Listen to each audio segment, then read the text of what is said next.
So I moved out here to Arizona to go to Arizona State University to get my master's degree in counseling with a specialization in sports psych. And I created an internship, which is a cool story. Maybe for another day, but I created an internship. Maybe it's not for another day. Maybe the stories are actually very relevant. Let's hear it. Let's not have it for another day. Why put it off? All right. So this is another thing in answer to what happened to you. Well, here's what happened to me after I got here. And it was time in the master's program to start doing what's called a practicum or an internship, whatever. So it's a counseling psychology program. I just went and did my own, studies in sports psychology. I still wanted to study psychology as opposed to exercise science and physiology. So we needed to do an internship to get our master's degree. And everybody typically would go work for like mental health agencies. I had just done that in Atlantic City, New Jersey for 4 years. So I didn't want to go back and do something I already did for a career. I left that for a reason. So I'm kind of bummed. I don't know what I'm going to do. And I'm having a conversation with a classmate of mine. Her name is Teresa Kowalski. I always want to acknowledge her for this. For my entire life, I've been acknowledged for 30 years now. Just telling this story. Give her, thank you, Teresa, if you watch this. So we're out in the parking lot after class, and I'm like kind of being whiny because she's, we're talking about her internships. And I'm going, I don't feel like doing another family services. And then she asked me two questions, Leo. These are two of the most brilliant questions that have shaped the way I live, that have shaped the way I coach, that shaped the way I speak, that shaped the way I write, that shaped the way I do everything. The first question was, all right, after I'm whining, I don't want to do it. Then she says, all right, CD, what would be perfect? She asked me, what would perfect look like? Leo, I couldn't even hear that question.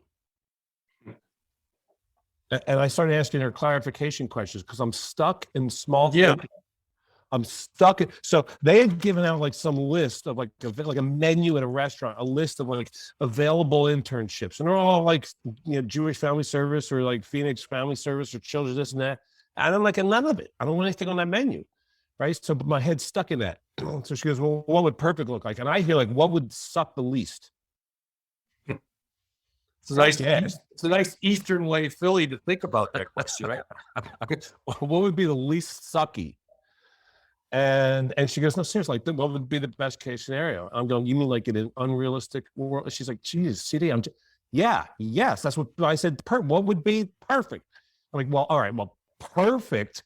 If we're doing that, she goes, that's what we're doing. I said, all right, then perfect would be I would work with the men's golf team here at ASU. And then as soon as I get done saying that, I'm like, but what the hell, what would they want with a non-contributing zero like me who has none minutes of applied, and they're like the number one team in the world.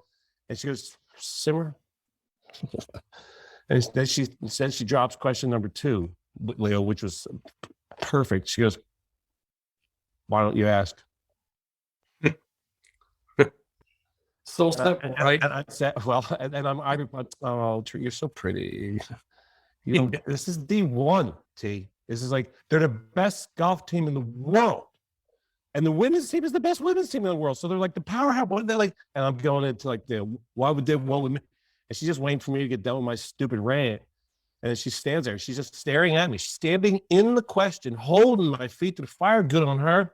So she dropped the question, waiting. I'm waiting for the answer. And I said to her, man, that's good. And I said, you know what? Up until this moment, the reason that I wouldn't have asked is because I wouldn't have even let myself entertain it as a possibility. Now that you got it out of me, if I don't ask, it's because I'm a coward. I ain't gonna be a coward. So I went and asked. I asked my supervisor, said, is that even a possibility? Like, would that count? If I could pull that off, would it even count? And he goes, hell yeah. Yeah, absolutely.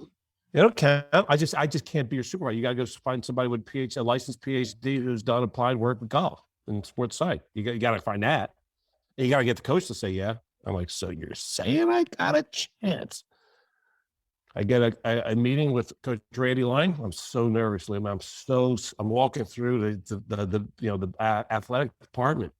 Wow. Seeing, the coach, that's the football coach. I only see, and they're like, oh my God, Bill Frieder, basketball coach. I only see these guys on TV. I'm like, And I get a meeting with Randy. He's just the sweetest dude ever. And he's like, this sounds like a great idea. I said, did you miss the part where I don't like know anything? He said, Yeah, is my cowardice showing right now? Like, how do you like? I'm sorry. I didn't, you're right. I haven't finished my pitch yet. I didn't get to the part where I'm the non-contributing zero yet.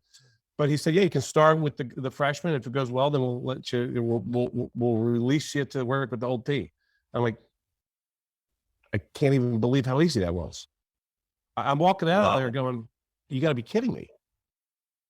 And a minute ago, I wasn't even entertaining this as a possibility. So now you got to go find somebody to supervise me. That was even easier. I go over to the sports psych department, which is all research. And I asked the guy, the head there, Dan Landers, famous sports psych research guy, the most famous sports psych research man in the world. And I asked, cool dude. And I said, hey, Dr. Landers, here's the deal. So I need to go find somebody who could do that. PhD, licensed golf, applied practice. And he says, walk across the hall, bro. Darwin Linder, Dr. Darwin Linder. He's right at his office, right? Ask him, he'll love it. So I go over and ask this guy. He's like, oh, that'd be great. I'm like, you've got to be kidding me right now. Wow. This is like the easiest thing I've ever done. Amazing. So like it never existed, which is a surprise to me because it's such a phenomenal, but it's like 20 something years ago. There was never an internship for mental toughness training with the men's golf team, but I created it out of thin air, out of desire, out of inquiry, out of asking for getting clarity on what I wanted. Yeah. Best case scenario, and asking for the damn thing. So then what happened after that is it went so well that the coach ended up hiring me for the next 10 years, paying me. And then all these guys go pro. And now they're on tour and now they're hiring me. It was like the fastest track ever to doing what I dreamt of doing, like back in Jersey, the Jersey Shore. Amazing. You know what's cool about that is for those people that don't golf that are listening, this is the school of Phil Mickelson. This is the school of it's John Rahm, the #1 golfer right now, right? So if you don't golf, think of Olympian, think of world class, think of best in class, think of all pros. This is one of the elite schools in the United States. And at the time, obviously when Chris was there, 2 fundamental questions. What does perfect look like? Why don't you ask?